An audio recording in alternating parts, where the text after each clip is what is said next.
This is a good example of what not to do in the landscape. You can see here there's a pretty vast expanse of a bed area in a front yard, but it's in a more of a natural setting. So here in southeastern PA we have a pretty decent problem with deer coming to browse on the plants, and a lot of these plants in here do exhibit deer browsing. You can see right here at the ends of the stems.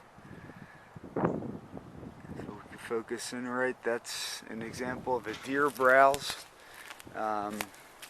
Here's another example of a plant that has been browsed and essentially killed by deer.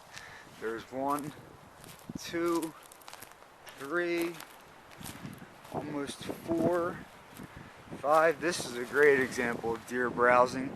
You can see right here the kind of grayish brown. It almost looks like a really poorly cut branch, but you can see the kind of the rugged edge of the stems of the plants, and the deer just went to town here. Here's another one here, and basically the way that this landscape should have looked is if the right plants were planted here, deer-resistant plants.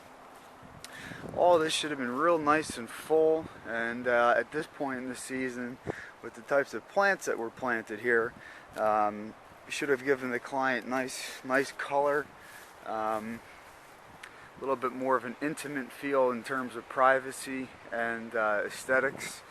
But the types of plants that were selected here just aren't the right plants to use. The other good example here of what not to do is to always take a soil test. You can plant any plant you want in the right location, but if the soil's not right, if the pH is a little bit off, or if they're lacking nutrients, and you put the plant in, it exhibits some decline, or it just doesn't grow to the way it's the way it's supposed to grow. So what we are going to do here, Orser Landscaping, is take an inventory of what types of plants that the deer have browsed on, and also take soil samples of different areas on the property, in the beds and in the turf. And we have an in-house soil testing system, so we will test that for the proper nutrients and the pH levels, and then suggest to the client what needs to be done in order to correct this. If there is any conditions in the soil that aren't optimal for plants, we would come in and amend the soil, and then come in and plant deer-resistant plants. So again, as you can see here at this point,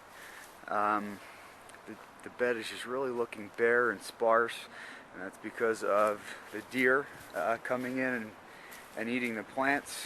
And as well, there might be some soil conditions here that really aren't ideal for the types of plants to be put in here. The other issue is that these big mature looking trees a lot of times suck up the nutrients that these smaller plants need to grow and thrive. So again, proper plant selection.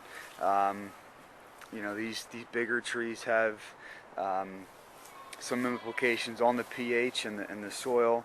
So again, we would come in here based on the soil results and amend the soil to where they need be to get these plants growing. And what we're going to do is just come in and, all these plants have to get ripped out. You can see here another one, just a great example of a deer browsing on the plant, and this is what it looks like when the deer browses on a plant right here. So if you have any concerns and issues about deer browsing on your plants, or if you think your plants have them browsed, give Orser Landscaping a call, and we'll gladly come out to assess your plants.